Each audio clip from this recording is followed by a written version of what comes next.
வணக்கம் and welcome to வைத்திய ரத்னம் ஆரோக்கிய சாலை வழங்கும் உணவே அமிர்தம். கடந்த எபிசோட்லேயே நம்ம பேசியிருந்தோம், அதாவது வாழைப்பழம் அப்படின்றது வெயிட் கெயினுக்கு ரொம்பவே ஒரு முக்கியமான விஷயம்ன்ட்டு. ஸோ டாக்டரும் சொல்லியிருந்தார், வாழைப்பழத்தை வச்சு நம்ம இந்த வாரத்தில் ஒரு டிஷ் பண்ண போகிறோன்ட்டு. ஸோ இன்றைக்கி அந்த டிஷ்ஷை தான் நம்ம பார்க்க போகிறோம். ஸோ வாழைப்பழத்தில் என்ன டிஷ் அது அண்ட் அதோட ஸ்பெஷாலிட்டி என்னென்ன அப்படின்றது டாக்டர் கிட்டே கேட்டு தெரிஞ்சுக்கலாம். வாங்க. வணக்கம் டாக்டர். வணக்கம். ஸோ டாக்டர், நம்ம கடந்த எபிசோட்லேயே பேசியிருந்தோம். ஸோ வாழைப்பழத்தை வச்சு என்ன டிஷ் டாக்டர், அது கொஞ்சம் சொல்லுங்கள். இதுக்கு பெயர் நம்ம என்ன கொடுத்துருக்கோம் அப்படின்னா வாழைப்பழ அமுதுன்னு கொடுத்துருக்கோம். ஓகே. இதில் வாழைப்பழம் மட்டும் இல்லாமல் கொஞ்சம் பேரிச்சம்பழம், அப்புறம் திராட்சை பழம், அத்திப்பழம், இதெல்லாம் சேர்ந்து நம்ம செய்யக்கூடிய ஒரு அமுதாக நம்ம செய்ய போகிறோம். இதில் இந்த பேரிச்சம்பழம், திராட்சை பழம், காஞ்ச திராட்சை, அதுக்கப்புறமா அத்திப்பழம், இதெல்லாம் முதல்லையே நம்ம அரைச்சிக்கிறோம். அதுக்கு அரைக்கிறதுக்கு முன்னாடி 2 பழங்களை ஊற வைக்கணும். அதாவது அத்திப்பழத்தை நம்ம இரவுலேயே தண்ணீரில் கொஞ்சம் நேரம் ஊற வைக்கலாம், அலம்பிட்டு. காஞ்ச திராட்சையை கொஞ்சம் நேரம் தண்ணீரில் ஊற வச்சு அலம்பி அதில் தோலில் இருக்கக்கூடிய அந்த தூசுக்களெல்லாம் நீக்கிட்டு திரும்ப தண்ணீரில் ஊற வைக்கணும். ஸோ அத்திப்பழமும் திராட்சை பழமும் இரவு முழுவதும் ஊறிட்டுருக்கட்டும். ஊறின பிறகு அந்த தண்ணீரை வச்சே பேரிச்சம்பழமும் அதில் போட்டு நல்லா அரைக்க போகிறோம். அரைச்ச பிறகு ஒரு கூழ் மாதிரி ஆகும். அதில் சின்ன வாழைப்பழத்தை துண்டுகளாக போட்டு தேன் கலந்து கொடுக்க போகிறோம். இது ஒரு உடலுக்கு ஊட்டம் அளிக்கக்கூடிய ஒரு அமுது அப்படிங்கிறதுனால வாழைப்பழ அமுதுன்னு பேர். இன்றைக்கி நம்ம சிறப்பாக செய்கிறது காரணம் என்னென்னா, பொதுவாக உடல் மெலிவு எல்லாத்தையுமே நீக்கக்கூடியதாக இருந்தாலும் இந்த காலகட்டத்தில் நிறைய பேருக்கு இருக்கக்கூடிய ஒரு குறைபாடு அப்படிங்கிறது இல்லற வாழ்க்கையில் ஒரு போதுமான அளவு திருப்தி இல்லாத தன்மை. இது ஒரு மனக்குறையை ஏற்படுத்தி உடல் மெலிவை ஏற்படுத்துறதா நாம் எங்களுடைய மருத்துவமனையில் நிறைய பேருக்கு பார்க்குறோம். அதை நீக்கிறதுக்கு இந்த கலவை மிகச்சிறந்த ஒரு உதவியாக இருக்கும். அந்த அளவுக்கு சிறப்பு வாய்ந்த அந்த கலவை அப்படின்னாலே மற்ற உடல் கட்டுகளெல்லாம் பலப்படுத்திடும். இந்த 7வது கட்டு அப்படின்னு சொல்லக்கூடியது, அதாவது சித்தர்களால் சிறப்பித்து கூறப்படக்கூடிய உடல் திசு அப்படிங்கிறது இனப்பெருக்க உறுப்பு மண்டலத்தில் ஏற்படக்கூடிய திசுக்கள். அதையே சிறப்பாக பலப்படுத்தும். அப்படின்னா மற்ற தசைகள், எலும்புகள் எல்லாம் பலப்படுத்துறதுக்கு இதில் இருக்கக்கூடிய ஊட்டச்சத்துக்கள் உதவியாக இருக்கும். அடிப்படையில் என்ன அப்படின்னாச்சுன்னா, ஒரு மன அழுத்தமோ அல்லது போதுமான அளவுக்கு உடல் ஊட்ட குறைபாடு இருந்தாலோ உடல் மெலிவு ஏற்பட்டு அந்த இல்லற வாழ்க்கையில் போதுமான அளவுக்கு ஒரு திருப்தி இல்லாத நிலை ஏற்படும். ஆண்களுக்கும் சரி பெண்களுக்கும் சரி இது ஒரு காமனான ஒரு காரணமாக இருக்குது. அந்த ஒரு தன்மை மட்டும் இல்லாமல் அதுக்கு அடுத்த நிலையில் பார்த்திங்கன்னா போதுமான விந்த அணுக்களின் உற்பத்தி குறைவு. பெண்களுக்கு கருப்பை சுழற்சி, அதாவது பூப்பு சுழற்சி சரியில்லாதது, மாதவிடாய், இர்ரெகுலர் பீரியட்ஸ்னு சொல்லுவாங்க. கர்ப்பப்பை பல குறைவு இருக்கிறதுனால அந்த மென்ஸ்ட்ரல் பீரியடில் போதுமான ஃப்ளோ இல்லாத தன்மை அல்லது உதிரம் கட்டிப்பட்டு போகிறது. இதனால என்ன ஆகுது அப்படின்னாச்சுன்னா குழந்தை பாக்கியம் இல்லாத தன்மை ஏற்படுது. இந்த ஒரே கலவை என்ன பண்ணுது அப்படின்னாச்சுன்னா ஆண்களுக்கு விந்த அணுக்களை கூட்டுறது, அப்புறம் ஆண்களுக்கு போதுமான அளவுக்கு அந்த வீரியத்தை கூட்டுறது அப்படிங்கிறது ஒரு பக்கம் இருந்தாலும், பெண்களுக்கு கர்ப்பப்பையை பலப்படுத்துறது, பூப்பு சுழற்சியை சீர்படுத்துறது அப்படிங்கிற வேலையும் செய்கிறதுனால ரொம்ப நாள் ஆகி திருமணமாகி குழந்தை இல்லாதவங்களுக்கு மிகச்சிறந்த ஒரு ஊட்டம் அளிக்கக்கூடிய உணவாக இது அமையுது. ஸோ வாழைப்பழம் பல விதமான வாழைப்பழங்கள் வருது இல்லையா டாக்டர்? இப்போ நேந்திரம் பழம் வருது, மலை வாழைப்பழம் வருது, அந்த மாதிரி நிறைய வாழைப்பழ வகைகள் வருது. ஸோ இந்த வாழைப்பழ அமுதுக்கு எந்த வாழைப்பழம் யூஸ் பண்ணலாம்? ரொம்ப சிறப்பாக சொல்கிறது நீங்கள் சொல்ல மாதிரி மலை வாழைப்பழம். இந்த சிறுமலை பழம் நீங்கள் பார்த்துருக்கீங்களா? ரொம்ப சின்னதாக இருக்கும், ரொம்ப சுவையாக இருக்கும். அதே மாதிரியான மலைப்பழம் கொல்லிமலையிலிருந்தும் நமக்கு சென்னையில் மற்ற ஊர்கள்லையுமே கிடைக்கிது. மலைப்பழம் தான் சிறப்பு. அதுக்கடுத்தது நேந்திரம் பழம் எடுத்துக்கலாம், செவ்வாழைப்பழம் எடுத்துக்கலாம். திருநெல்வேலி, கன்னியாகுமரி சைடில் நாட்டு வாழைப்பழம் சொல்லுவாங்க, மொந்தம்பழம்னு சொல்லுவாங்க, அது சிறப்பாக இருக்கும். இந்த மாதிரியான சிறப்பு வாய்ந்த பழங்கள் இருக்குது. ஸோ இவ்வளோ சிறப்பு நிறைந்த இந்த வாழைப்பழ அமுதி எப்படி செய்கிறதுன்னு நான் மக்களுக்கு காமிச்சிட்டு வந்துடுறேன் டாக்டர். செஞ்சுட்டு வந்துடுங்க. ஓகே நேயர்களே, டாக்டர் சொன்ன வாழைப்பழ அமுதி எப்படி செய்கிறதுன்னு பார்க்கலாம் வாங்க. வைத்திய ரத்னம் ஆரோக்கிய சாலை வழங்கும் உணவை அமிர்தத்தில் இன்னைக்கு நம்ம பார்க்க போகிறது பழ அமுது. ஸோ பழ அமுது எப்படி செய்கிறதுன்னு பார்க்கலாம் வாங்க. பழ அமுது செய்ய தேவையான பொருட்கள்: மலை வாழைப்பழம், காஞ்ச திராட்சை, பேரிச்சம்பழம், அத்திப்பழம், தேன். ஸோ பழ அமுது செய்ய தேவையான பொருட்கள்லாம் என்னென்னு பார்த்தீங்க. அடுத்ததாக இது எப்படி செய்கிறதுன்னு பார்க்கலாம். ஸோ இதில் முக்கியமான விஷயம் என்னென்னு பார்த்தீங்கன்னா, இந்த அத்திப்பழமும் காஞ்ச திராட்சையும் நீங்கள் ஓவர் நைட் ஊற வைக்கணும். அதாவது இன்றைக்கி காலையில் நீங்கள் சாப்பிட்றதா இருந்தால் முன்னாடி நாள் நைட்டே ஊற வச்சுடுங்க. நல்லா வாஷ் பண்ணி ஊற வச்சுடுங்க. ஏன்னா நீங்கள் ஊற வைக்கிற அந்த தண்ணியோடு தான் சேர்த்து இதை நீங்கள் அரைக்க போகிறீங்க. ஸோ நான் ஆல்ரெடி திராட்சையும் அத்திப்பழத்தையும் வந்து ஊற வச்சுருக்கேன். ஸோ இதை இப்போ வந்து நம்ம அரைச்சி எடுத்துடலாம்.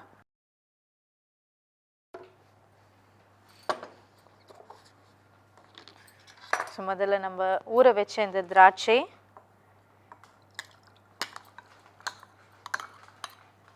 ஊற வச்ச அத்திப்பழம், நம்ம இதில் வந்து இந்த பச்சை அத்திப்பழம் யூஸ் பண்ணக்கூடாது. இந்த காஞ்ச நம்ம ட்ரை ஃப்ரூட்ஸ் ஐட்டமில் இருக்கும் இல்லையா அத்திப்பழம், அதை தான் நீங்கள் ஊற வைக்கணும். ஸோ அதோட டேட்ஸ், பேரிச்சம்பழம், இது மூணுத்தையும் இப்போ நல்லா அரைச்சி எடுத்துடலாம்.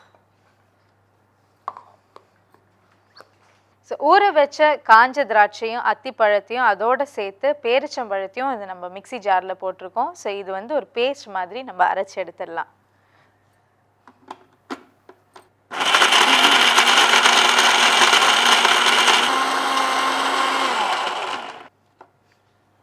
ஸோ எல்லாத்தையும் அரைச்சி எடுத்தாச்சு. ஸோ அரைச்சி எடுத்த இந்த கண்டென்ட்டை வந்து இந்த பவுலில் ட்ரான்ஸ்ஃபர் பண்ணிக்கலாம்.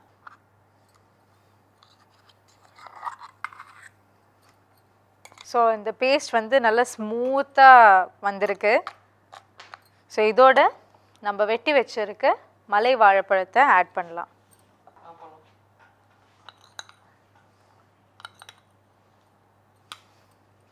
ஸோ இதோட கொஞ்சோண்டு தேன், இனிப்பு உங்களுக்கு வந்து நல்லா வேணும் அப்படின்னா நல்லா தேன் ஆட் பண்ணலாம். இல்லை ஒரு மீடியம் லெவல் இனிப்பு போதும் அப்படின்னா நீங்கள் கம்மியாக ஆட் பண்ணலாம். ஏன்னா இதில் ஆட் பண்ண ஒவ்வொரு இன்க்ரீடியண்ட்டும் வந்து ரொம்ப ஸ்வீட்டான ஒரு இன்க்ரீடியன்ட் தான்.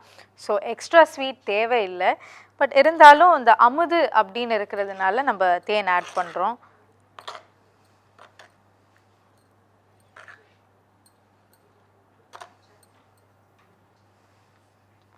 ஸோ ரொம்ப சூப்பராக இருக்குது. இதோட ஃப்ளேவரே வந்து உடனே சாப்பிடணுன்னு தோணுது.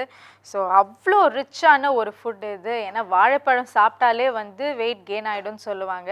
பட் அதோட வந்து ட்ரை ஃப்ரூட்ஸ், தேன், இது எல்லாமே சேர்த்து அரைச்சி வச்சுருக்கோம். ரொம்பவே ஹெல்த்தியான வகையில் வெயிட் கெயின் பண்ணுறதுக்கு ஒரு உகந்த ஒரு டிஷ்ஷாக தான் இருக்கும். ஸோ கண்டிப்பாக வந்து நீங்கள் இதை வீட்டில் ட்ரை பண்ணி சாப்பிட்டு என்ஜாய் பண்ணுங்கள். வாழைப்பழ அமுது எப்படி செய்கிறதுன்னு பார்த்தீங்க. அடுத்ததான் நேர்களோட கேள்விகள் என்கிட்ட இருக்குது. ஸோ டாக்டர் கிட்ட கேட்டு தெரிஞ்சுக்கலாம். டாக்டர், கிரிஜா ஃப்ரம் திருச்சியிலேருந்து எழுதியிருக்காங்க. அதாவது blood pressure, sugar, weight reduce பண்ணுறதுக்கு எல்லாத்துக்குமே வந்து ஓட்ஸ் நல்லதுன்ட்டு நிறைய பேர் சொல்கிறாங்கன்னு சொல்கிறாங்க. ஸோ அதில் ஏதோ ரொம்ப நிறைய சிறப்புகள்லாம் இருக்குது அப்படின்னு அவங்களுக்கு தெரியுது.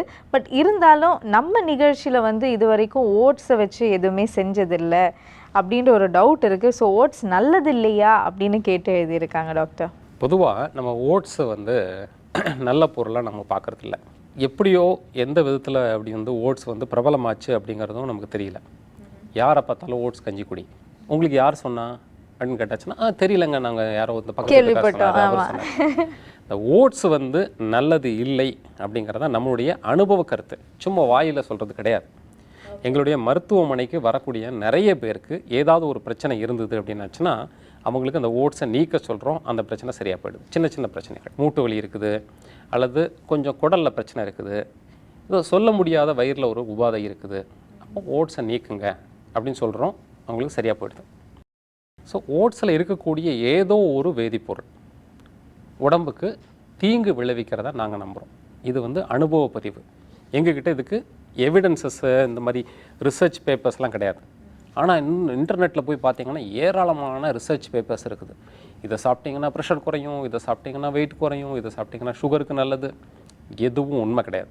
நம்ம ஊரில் இருக்கக்கூடிய தானியங்கள் ஏராளமாக இருக்குது. எத்தனையோ விதமான தானியங்கள் இருக்குது. இதை விட்டுட்டு எதுக்காக நம்ம ஓட்ஸை பயன்படுத்தணும்?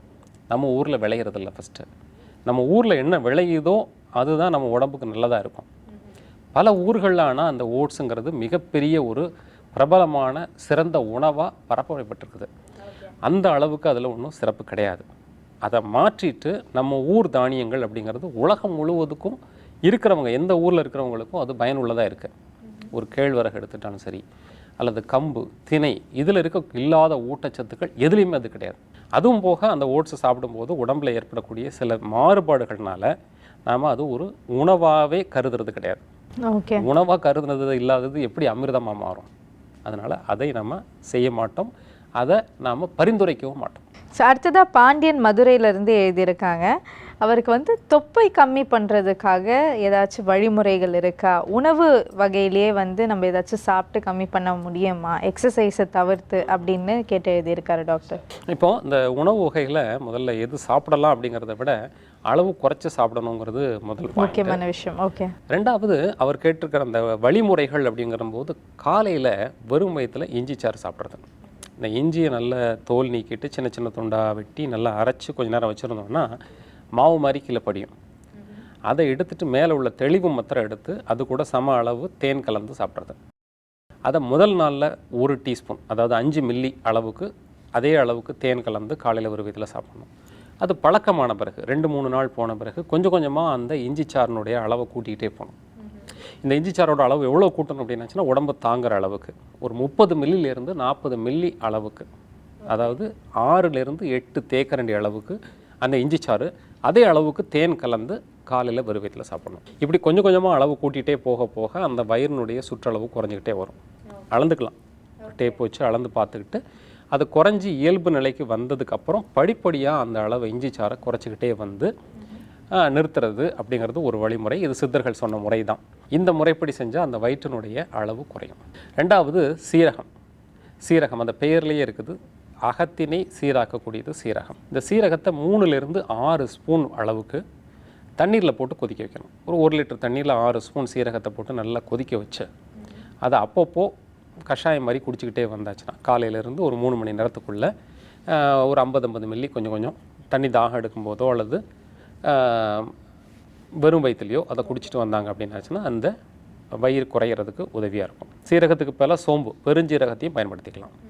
அடுத்தது சொல்லக்கூடியது வெந்தயத்தை இதே மாதிரி குறைவான அளவில் 1 ஸ்பூன் அளவுக்கு 12 மணி நேரம் தண்ணீரில் ஊற வைக்கணும். இன்னொரு 12 மணி நேரம் தண்ணீரை எறுத்துட்டு ஈரப்பதத்தோடய வச்சுருந்தோன்னா மறுநாள் காலையில் சாப்பிட்றதுக்கு பக்குவமாகிடும், சுவையும் மாறிடும், கசப்பு தன்மை முழுமையாக மாறிடும். அதை மென்று அப்படியே சாப்பிட்லாம் அல்லது தேங்காயோடு சேர்த்து மென்று சாப்பிட்லாம். இந்த வெந்தயத்தை கொஞ்சம் அளவு கூட்டிக்கிட்டே போய் இதே மாதிரி 1 ஸ்பூன் 2 ஸ்பூன் 3 ஸ்பூன்னு கொஞ்சம் கொஞ்சமாக அளவு கூட்டி ஊறின வெந்தயம் 100 கிராம் அளவு கூட சாப்பிடலாம். இந்த மாதிரி சாப்பிடும்போது அந்த வயிறினுடைய அளவு குறையும். அடுத்தது நம்ம வழக்கமாக சொல்லக்கூடிய பச்சை கீரைச்சாறு, பச்சை காய்கறிச்சாறு. போதுமான அளவுக்கு கீரைச்சாறும் காய்கறிச்சாறும் சாப்பிடும்போது அந்த வயிற்றில் தேவையில்லாத கொழுப்புகள் கலைந்து இயல்பான வயிறு ஆகிறதுக்கு உதவியாக இருக்கும்.